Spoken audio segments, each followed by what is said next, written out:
and post the agenda if you could.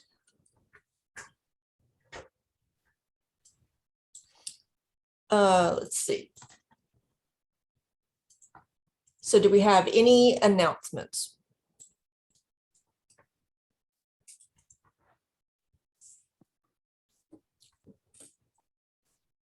That looks like a no.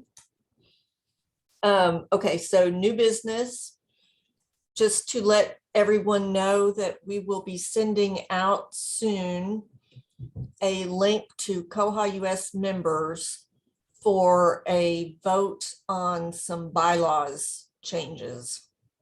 It's mostly what we kind of talked about recently, trying to outline the responsibilities of the officers in the bylaws, and also that we're creating what's called like a Koha-US administrator position to take care of the different accounts we use, the Google accounts, the different passwords and all of that, to create a position that is sort of a support and stability throughout different years, and when new board members come on and transition to new positions. So we should be sending out the notification of the vote soon, and there's like a week before then the vote actually starts. So Koha members, look for that, and if you're not a Koha member yet and you want to be voting on this, you should join. That was all we really had on the agenda as new business, but is there anything else someone wants to bring up?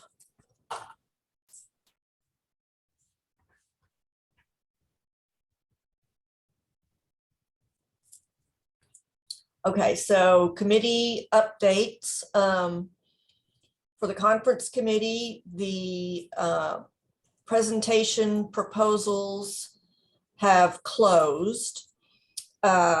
We had, I think, about 21, something like that, 21 proposals, 4 of which were the guided learning opportunities, which take place on the workshop Hackfest days. The committee is meeting, conference committee is meeting after this meeting, and we'll have a lot of different things we're going to be going over. We'll be looking at the presentations, selecting, reviewing them and selecting which ones will be in the conference. We're going to be looking at sponsorship levels, creating the registration form. So lots of things will start happening for the upcoming conference, which, if you don't know, is September 20th through 23rd in Lawrence, Kansas. And this is a KohaCon conference that Koha-US is presenting. Anything else anyone on the conference committee has to add at this point?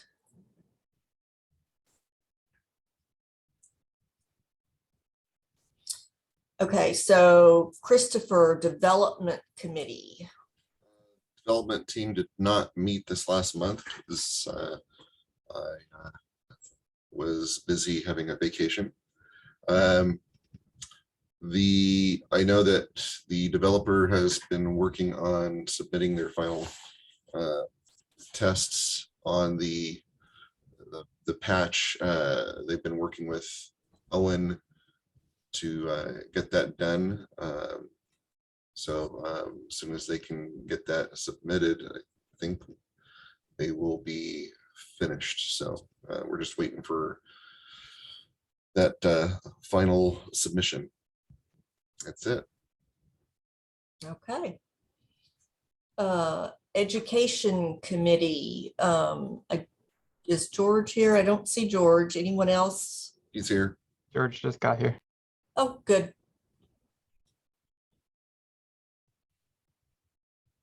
Hey, what's going on? I just heard my name. What do I? Yeah, you're up.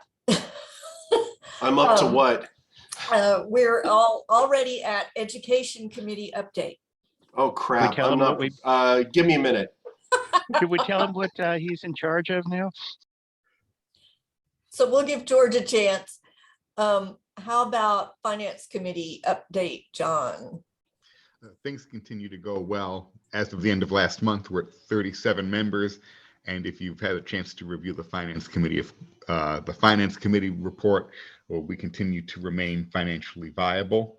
We did raise a total of $1,570 through donations in kind and registrations through the Koha Community Challenge. Our thanks to Bywater Solutions for their continued support of this fun fundraising event. This is the second year that they've provided us with the support of this event, and we've raised quite a bit of money, just shy of $4,000 across the 2 years. We did receive our quarterly Amazon Smile amount. Fred, get to work. It was only $50.91 this past month. So remember, you have the option of selecting Koha-US as your supported charity by visiting smile.amazon.com. We, as the organization, do not know how many people have signed up for it, nor how much is being received until we actually receive the amount. So it's always kind of like a little bit of a surprise when the money shows up into our account. With regard to some administrative things, we are in the process of constructing a fiscal year calendar, recurring expenses that need to be paid, documents and compliance things that need to be filed. This is the resurrection of an idea that was talked about 3 or 4 years ago. I should have something for presentation at the board meeting to be held in August. And speaking of compliance and reporting, we have filed all of the necessary documents with the Internal Revenue Service and the state of Kansas. Our requirements for filing for tax year 2021 are now complete, and we are in good standing with both organizations. Are there any questions? If there are no questions, then just a final reminder, if you are going to ALA in Washington, D.C., or live in the environs and can make yourself down to the Washington Convention Center, not named after George Washington, by the way. I forget which Washington it is, but it is not George. Walter E. Thank you. I figured Nate would know. If you are going to be in the DC area for ALA and would like to volunteer to spend some time at the Koha-US exhibit table, please contact me directly at treasurer@koha-us.org. We're looking for volunteers to staff the table, talk about Koha-US, work with our demonstration instance on both the staff and public side, and just generally make a welcoming presence for anybody that happens to have questions about Koha-US or general questions about Koha. Feel free to contact me. I can set you up, and I'm still looking for volunteers for that. Thank you. John, we'll have about 8 people there from Bywater Solutions, so we can jump over if you need any help. We're like, I think 3422 is our booth number, but I'll email you. We're happy to help out if you need some time, if somebody has to break for lunch or whatever. Terrific. Thank you, Jessie. I'll look for your message. Yeah, I'm planning on being there, of course. Just a short metro ride, assuming the metro is still running. We're having problems here. But yeah, I'd like some time to talk to some of the other exhibitors too. So Absolutely. but you can, as long as I can hold up for 3 days, be there as much as I can. Thank you, John. So let's go back to education, George. I'm still not ready, but I'm ready enough. I just pulled up the notes from our last meeting, which I'll put the link to that in the chat box. We've been breaking our meetings up kind of into reorganizing the website and modifying the website and creating, and that's kind of about half of the meeting, and the other half of the meetings have been talking about what kind of content to put on there. And so we discussed the things that have already been done to the website. We talked about adding a share, the share page, koha-us.org/share, needs some reorganized navigation, and Jason was going to work on that. And then we talked about adding a community page, putting it under the share part of the menu.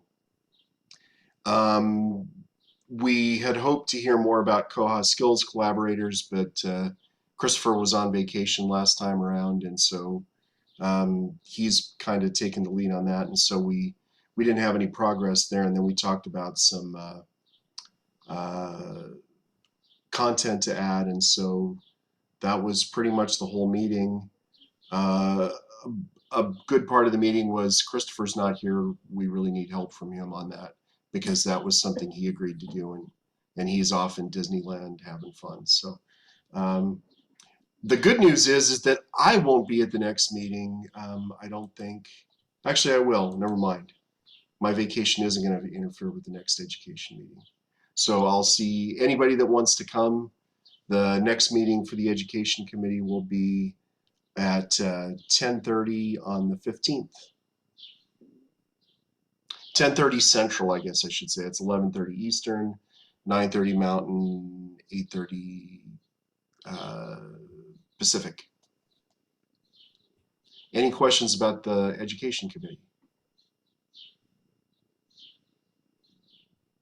Sorry I was late. It's been a busy morning here. So. Thanks, George.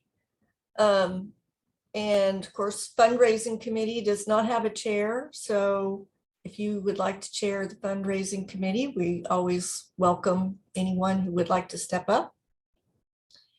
So you probably noticed that this meeting has kind of zipped on through. And so the board talked about how over the years, as Koha-US has gotten more mature, and there've been more things, I guess, that the board has to take care of. We've been kind of bringing those to the general meeting, and we talked about how there's not as much time at the general meeting to talk about developments, bugs, that always seemed to fall off at the end because we didn't have enough time. So we're going to make a concerted effort to sort of keep the board business at the board meeting, and there's always the board minutes that you can review to see what went on. We will bring, obviously, important things to the general meeting, but hoping to make an effort to bring this meeting back to you all so that you have time to bring up concerns and that we get to really talk together more about Koha as opposed to Koha-US business. The board meeting is open to everybody, so you're welcome Yes. to sit in on the board meetings. But yeah, it was, I was just feeling like it was, the general meeting here was turning into a rehash of the board meeting, and I didn't want to put the members through all of that. The members, if they want to be a part of things and know the inner workings and the nuts and bolts, they can jump in on the board meeting or read the minutes. But otherwise, we want to give this time to the members. So having said that, now it's open discussion time. We've got a whole bunch of time that we can talk about all kinds of different things. We can talk about bugs, issues, developments, the conference, whatever is important to the members to talk about. So Barbara, I did want to add too, that this is a good opportunity for our members to share things not only about bugs and upgrades and such, but we don't have to wait for a conference in order to do presentations. If there are things that you would like to put together and share, we could certainly, it's obvious, from the time that we spent here this morning, that we can fit in a mini presentation. So if people would like to do a presentation to the group and members and share something exciting, that would always be, I think that would be a welcome to this group. We want to come away from this this gathering with something more tangible that we can take with us, and doesn't have to be a place where we just bark about bugs or talk about upgrades. It could be more than that.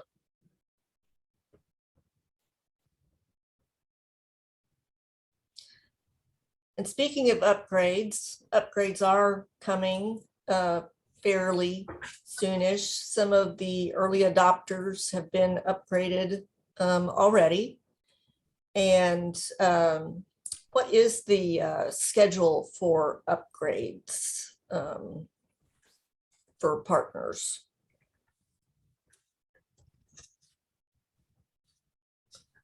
And I can get an update.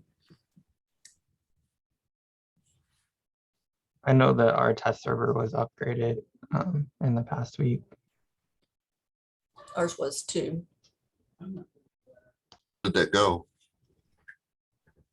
I've only found one thing one like customization that broke, dealing with if you like collapse locations in the search results, there's a new class there. So the code that's in the wiki for that isn't up to date anymore. So like in the location column, we have it where you click the header and it'll pop open and show what's available at different libraries. And that header has a different class. So you have to go in and change the jQuery so that works again. But that's the only thing that I've really seen that was not working. Have you made that adjustment to yours already? Yeah, Would you be able to post a revised entry on the wiki, for this version with that change? sure. I'll add it to my to-do list. That'd be awesome. It's just Yeah, I try not to little wipe lines of out the code. original wiki entry, but add a new one for the version. That way, if people are on older versions, they can still do it. We noticed that I probably had an older version of the CoverFlow plugin. And so I'm working on a CoverFlow project. And so all the images were gone. So they had to install the new updated plugin, which apparently I didn't have. And we have noticed when you're in the OPAC and you're on a detailed record, if you have a record that has more than one author link in it or more than one subject link in it, and you click on one of those links, instead of executing the search, I'm getting like a pop-up modal that's asking me to, do I want to search just that one link or do I want to search multiple ones? So I'm not sure if that's new behavior or not, but that was not something I expected. So I've got an open ticket on that because I'm not sure about that one. Aside from that modal, does the search work? I mean, just able to navigate through? I forget.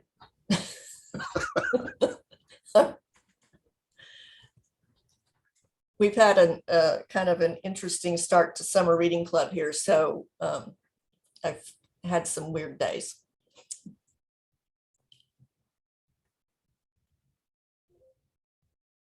Anybody else do the update early?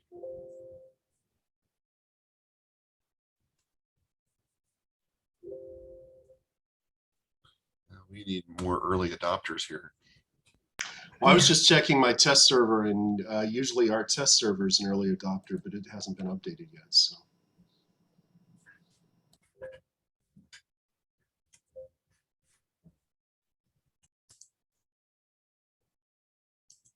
Okay, so you all have been given a chance to talk, but everybody's pretty quiet. Well, excuse me a moment. Yes, let's leave it to Fred. Fred will talk. Fred will cough, but I ran across something recently that is really strange. I intending to post it to the Koha-US list. But then another project came up and swallowed up most of my time. We get records from Clinical Key through OCLC World Share. And a lot of the new ones are videos, several hundred videos. And so I was uploading those to Koha, and I ran across one where Koha wanted to wipe out the entire record for one record and replace it completely with another. And it looks like they have nothing to do with each other. See, if I can share my screen, I'll show you. You make the window as big as possible.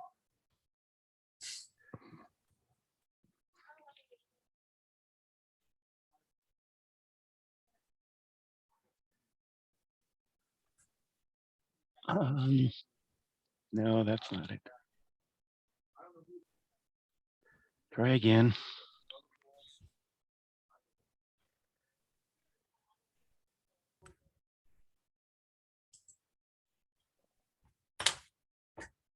Okay, can you see original and imported?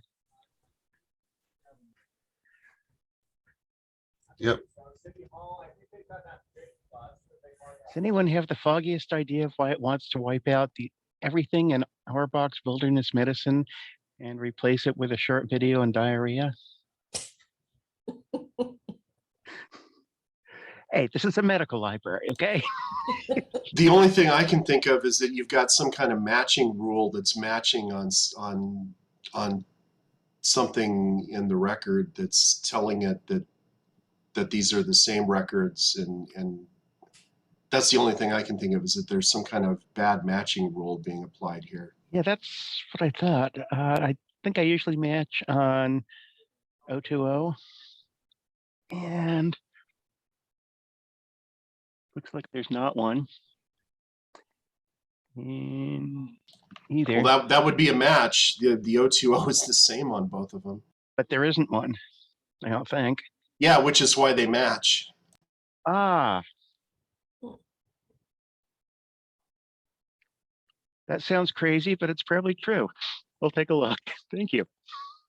Yeah, the lack of the 020 could be the match point. That the 022 in this one is the non-existent 020 in this one is the same as the non-existent 020 in the other one. That's the only thing I can figure.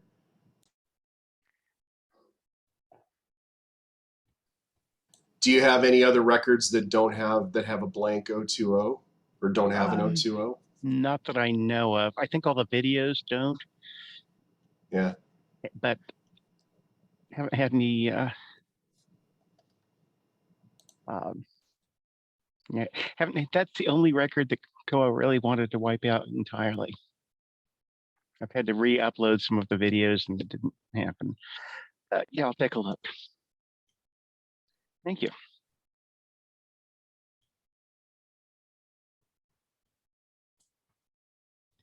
What other issues are people facing? I just realized our test server had been updated, and I can see the broken cover flow issue that you mentioned, and the issue that Jason mentioned on the locations. So thank you for pointing those out. Now I am going to have to get prepared.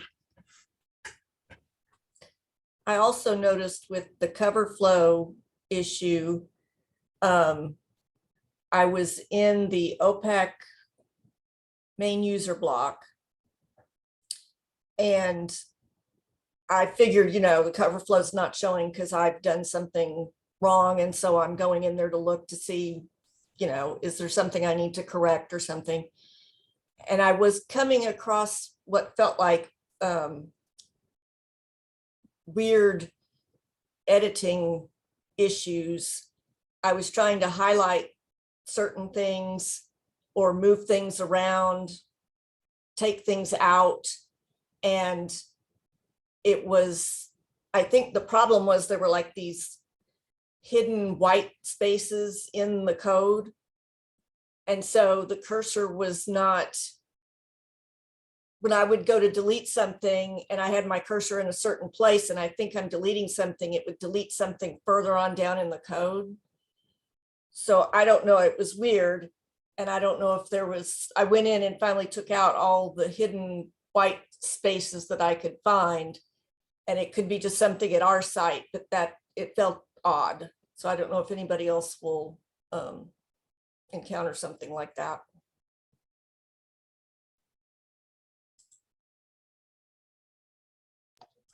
Something else that I noticed that's really little, but I thought I had broken is on the home page. They've added like stacked icons to some of those navigation menu items, and it looked like I had broken something there. I can show my screen, but I turned off the jQuery and the CSS, and it's still there. So I think it's intended. But on these icons, I thought that I had something broken because there's like a little gray book under the magnifying glass. But if you inspect it, that was apparently intended. That's just a little thing, but I don't know, it looked broke to me. I do know that's a feature of Font Awesome where you can stack icons, so they just, it looks like they enhanced it a little bit. I did notice in the I was looking at what Barbara was talking about. I was looking to look at my OPAC main block and noticed, I vaguely recall they had mentioned this, but if you go into news, you don't see those blocks in there. They've got this new link up at the top where you have to click on see HTML customizations in order to flip over to the non-news stuff.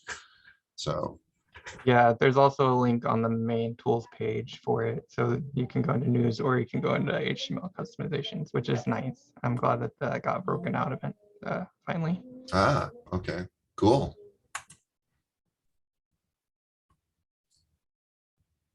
Another thing I have noticed briefly is in the OPAC, we do some sort of have some extra code on our cover images, but on the detail page, it seems like it's slow to load.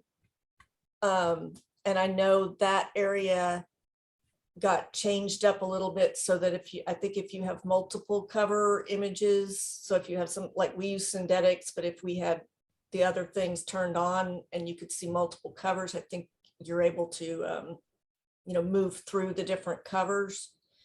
So I don't know if our customization is conflicting, but it's something I'll have to look at, but it did seem like the images were slow to load. Mine's doing that too. I just Okay. checked that. It's really slow. I'm glad to know that things I'm experiencing are not just things I've done And here, but yeah, I think we're using Cozy, and maybe that's what it is. I don't know.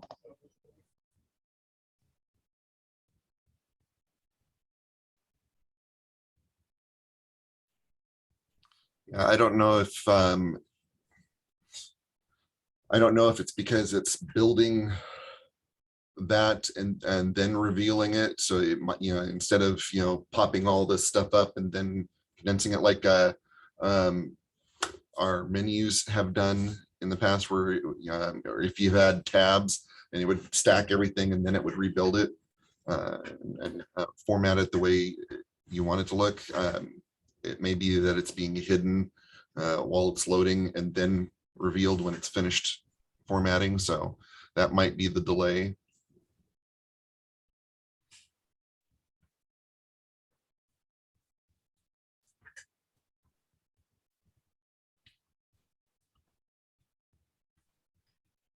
I have an update for dates here.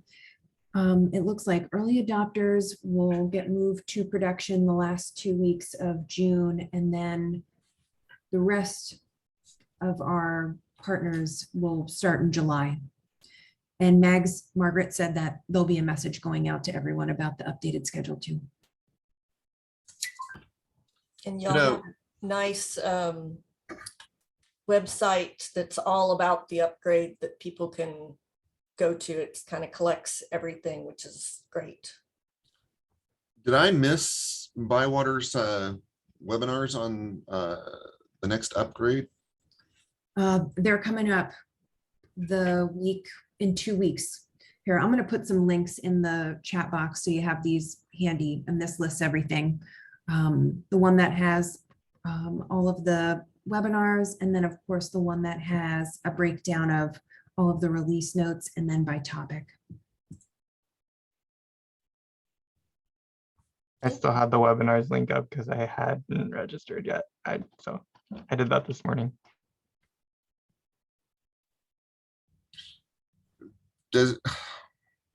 I'm confused a little bit about this because don't you normally put out your webinars more in advance to the upgrades? Because it seems like it's like right up against them.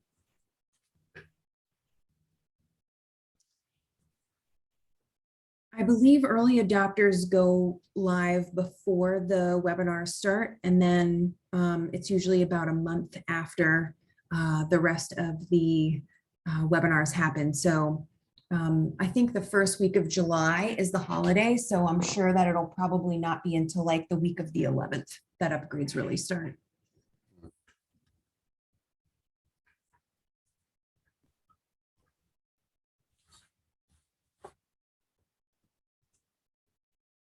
It's weird. For some reason, I feel like I've gone to the webinars much earlier than the upgrade, not just a month. It seems like we had more time to plan and prepare for that.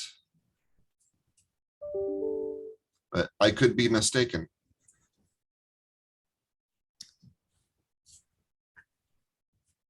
I think they usually do about a month and a half before the upgrades. It might be a little tight this year. We've had some transition on the education team. Andrew is going back into the library world. It's going back to Dubuque County.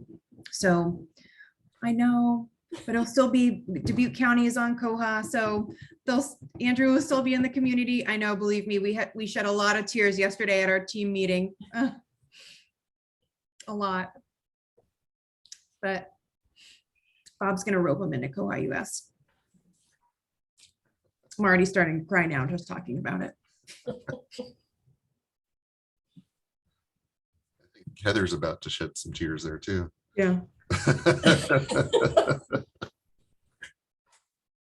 Which one's Andrew?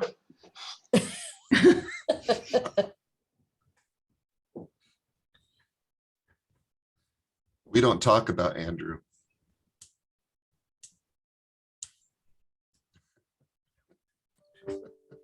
He always wanted to go back to the library world. We actually were able to keep him many years longer than we thought. So we call it a win. You I have think the dirt on original him, plan huh? was after like a year or two, but he's been with us for like 5. So I'm sorry, Chris, I didn't hear you. What? I said you have dirt on him, huh? Oh, I'm glad we had him for as long as we did. yeah, that's how we're looking at it. No, he's been a great asset to the community and to Bywater, I believe. So Oh yeah, he'll continue to be though. That's the good thing about this. What else is going on at your library that you want to talk about? Any particular bugs, features you'd like to see that don't exist? I can mention one thing that we're struggling with, and I don't know that it's a consortium type issue, but it's I'm having a hard time trying to figure out how to address this and talk about it. I do have a ticket in with Bywater. I'm going to meet with someone to discuss it more, but we're struggling with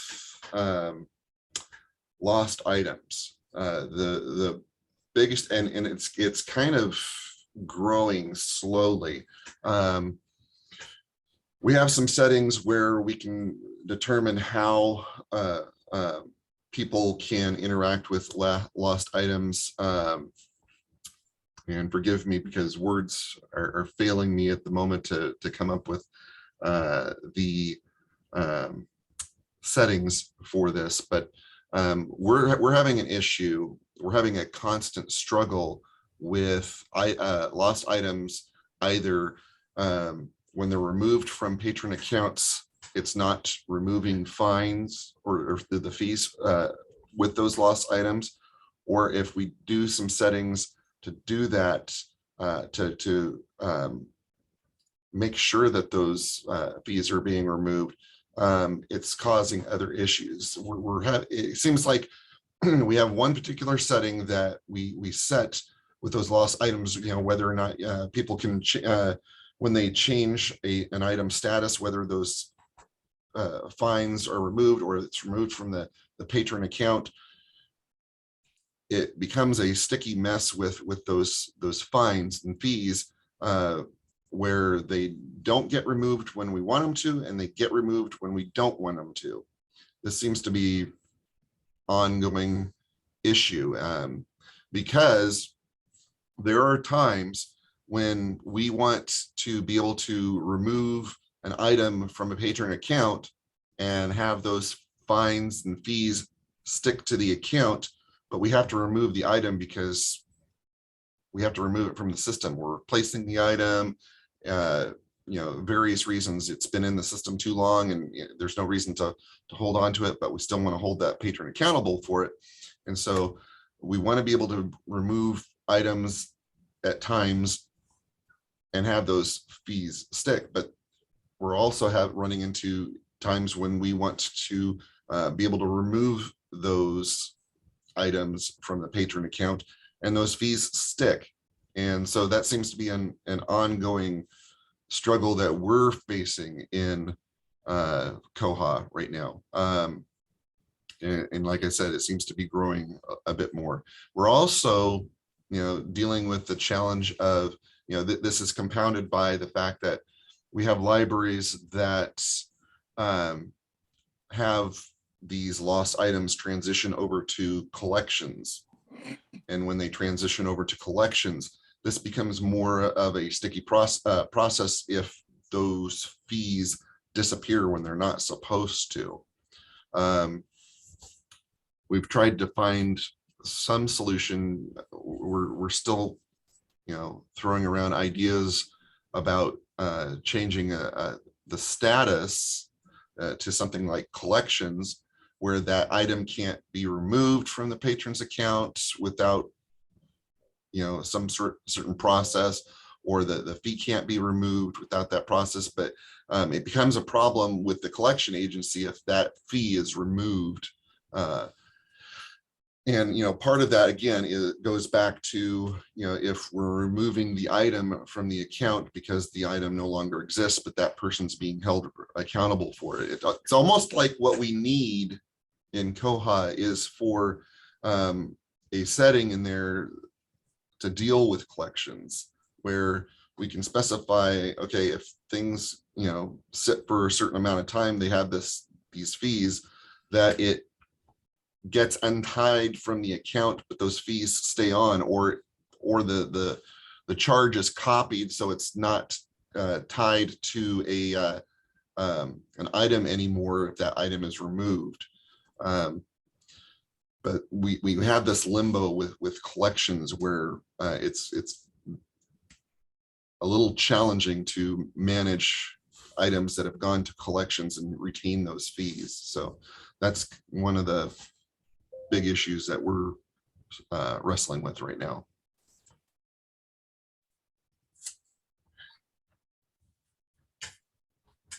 So for us, we don't do anything automatically, and I think that helps in those situations. So like we have it automatically roll over into long overdue lost with the cron job, but we don't let it check in. We do all of that part manually. So whenever my library here is the only one using collection, we've got like 2 libraries using collections. So they'll go in and charge the item to the account, which also takes it off the accounts. And at that point, manage the collection fees. But that's also a problem for us because we do get this sort of backlog of long overdue lost items that need charged off, and that's another job for the librarians to manage. But it does, we've got it set up where it only charges to the patron's account if you change it from lost to lost and charged from the items tab. There's a system preference that lets you decide what gets checked in when you mark it. So we've worked around that, but I agree that there could be some more clarity in that area for sure. Yeah, the preference that seems to be a troublemaker for us is the marked lost items as returned. That's the setting that we keep going back and forth on what settings to turn on and off, because we had certain settings on so that staff can remove items and or we had some settings turned off, I think, where staff could remove items and it wouldn't check the item in, so they could delete things. And I'm still trying to wrap my head around it, but this is the one setting that really has us, up in arms, because we want to turn some things off so that staff can't accidentally change a status and remove something from somebody's account. We've had that, but then when we turn a status on or turn it off, it breaks things for other people that have to do legitimate steps and workflows. And so it's like we can't find a middle ground on this particular setting, which is really frustrating.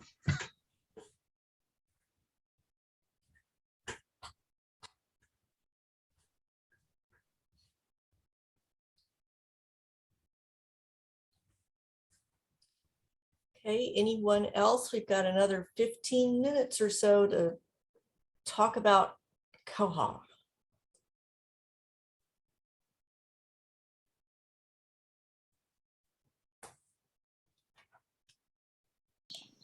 I put the link in the chat to the koha-us.org/bugs, which is where all of the bugs that we've talked about at these general meetings are.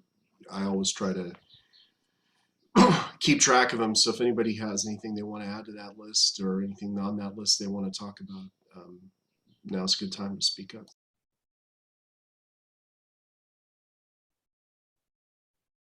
I have a question probably for Heather. So I've been playing with linking authorities using the batch mark modification templates, which, have you done anything like that before? No, it like works once, and then anytime I try, like, I don't know if it resets daily or something, but like if I make a template that says I want all of these records to have this RLIN in the 100A, right? I want to add that authority number to the 109, whatever, wherever it goes, to a batch of records. I can do that once. And then if I go change the mark modification template, the number in there, so I want to move on to the next authority and next batch, then it doesn't work. Have you run into that at all? I haven't done anything like that because Bywater has magically and invisibly set our catalog so that, the behind the scenes magic elves link our authorities, like just, so I bring it, I import a record, I can go look at it in 10 minutes and all the controlled fields have their subfield 9s in them. And if I edit a record and I change an authority, all I have to do is delete the old subfield 9, put in, say, the new, And then I go back 10 minutes later and it's got its new subfield 9. Okay. Yeah, see, we've got this issue where we've got a big mess. So I was trying to Our find some, authorities are a mess too, but yeah. I was trying to find some ways to streamline it. So I'll keep playing with it, but I think there may be a bug there somewhere. Like if you change the modification template, it like hangs up on the background jobs. So I don't know. I'll keep playing with it. Anne Ryan in New Zealand with Wheelers is an absolute whiz with modification templates. So if you are working with something like this and trying to do some troubleshooting, it might be worth reaching out to her. We'll see how long this stays on my radar, falls off or something else.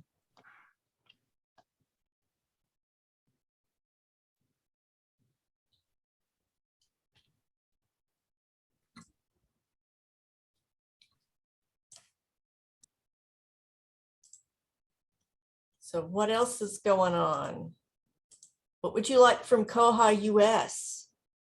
Is there something Koha-US can do more of, better, different, that members would like? Or are we perfect? I love that we're gonna have representation at ALA. That'll be cool.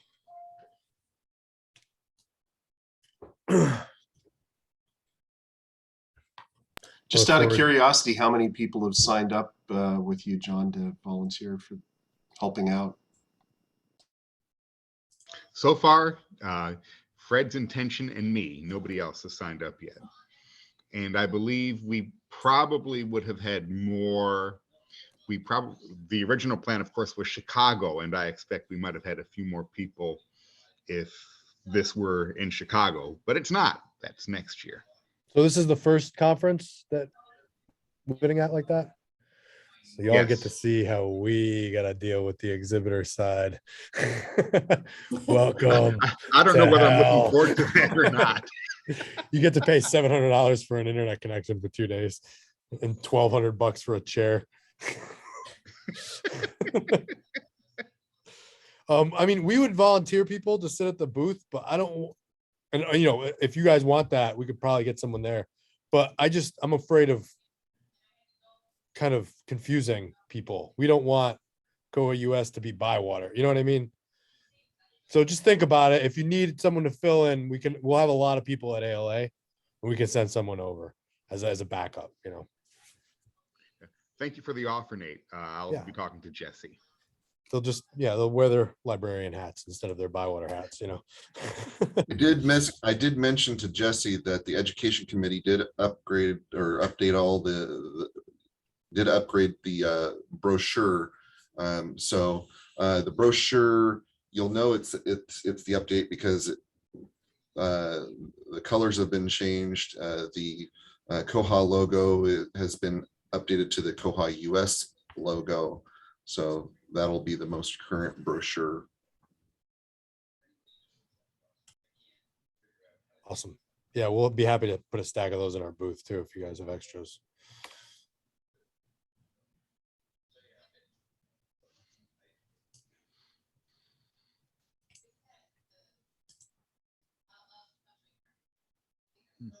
Okay, 10 whole minutes are left. Next time you need to come with topics and we'll know. We've sprung this on you this time. You didn't know that you might need to talk, so. I figured we'd catch people unprepared. It's like deer in the headlights. There's time. Bob, Do you all know about the EDI initiative that we've started? Is that public knowledge yet? We're starting to work on an EDI. I'm sorry, ERM. Sorry. ERM initiative. We're starting to develop a native Koha ERM in cooperation with PTFS Europe and BibLeap, funding wise. I think EBSCO's throwing some cash at that too. what's yeah. ERM? I'm not. familiar It's an with that. electronic resource module. It's something that academic libraries absolutely need. So it'll be turned, if you don't need it, you don't need it. But it's a way to manage your electronic serials, basically. So subscriptions, it's a electronic serials module, basically, specifically designed for that kind of thing, right, Jesse? Yeah, so if you've used Coral before, which is an open source ERM, it's a way to manage all of your electronic resources, subscriptions, licenses. You can keep track of all your vendors. I have it pulled up. If I can share my screen, I'll show it to you. So this is on BibLibre's Sandboxes page. I'm going to go back home, and you'll see a new e-resource management module, and then that'll have like agreements, which is where you would upload any contracts that you have with an e-vendor. You could do licenses, keep track of your licenses when renewals come up, and then eHoldings will eventually talk to your acquisitions module, so you can keep track of any of your information about costs, renewals, and then you can do it at like a package level, if you're purchasing a package, and then the title level as well. So it's still in development, but if you want to take a sneak peek, you can just go to the Sandboxes for BibLib. It's on the Koha community wiki page. If you go to Sandboxes, BibLib has one, we have one, PTFS Europe, but BibLib has a constant that's just staying up, so you can see the ERM as they're working on it. Yeah, we were doing Coral as a standalone product that we supported, but that community is kind of languishing. So the project isn't really moving forward. So we said, why not have an integrated one? Because that's what libraries really want in this market. So I would have killed for that back when I was at U of M. yeah. So yeah, instead of trying to get funding, we all said, this is something that's needed. We're all going to throw money at it. Well, that's exciting. It's not something we would use, but I know if you need that's going to be great. I have a short little something. I was just asked about the jQuery or the CSS to show our availability statements in our keys catalog. They say, rather than, like items not available, they say like items available for reference. And since we're supported by Bywater, and there are Bywater people here, I was wondering if maybe how our catalog says that, because apparently it's something different than other catalogs, might be, if it's done through Magic, jQuery, or CSS, maybe that could be a topic for the Every Other Tuesday video, like how to make your availability statement say whatever you like. Sounds like a good idea. We'll make a note of that in our list of topics. I don't know if we can do that on a Tuesday, though. We might do it on a Thursday. Yeah.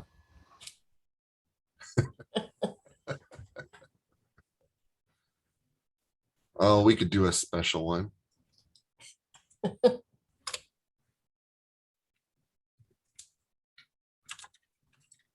right, I got to jump off, everybody. Thanks so much. Thanks for See you in coming. ALA, hopefully.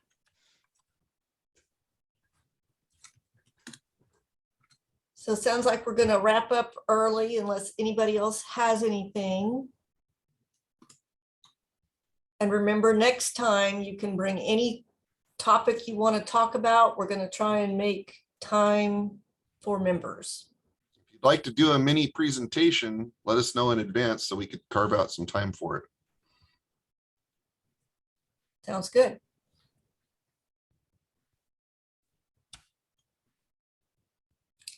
So anybody who's on the conference committee, we're going to be meeting right after this meeting. If people don't, on the conference committee, if people don't mind, I'd like to take about a 2 to 4 minute break. So reconvene at 11:30. Is that okay with people? Very good. So see you in a moment.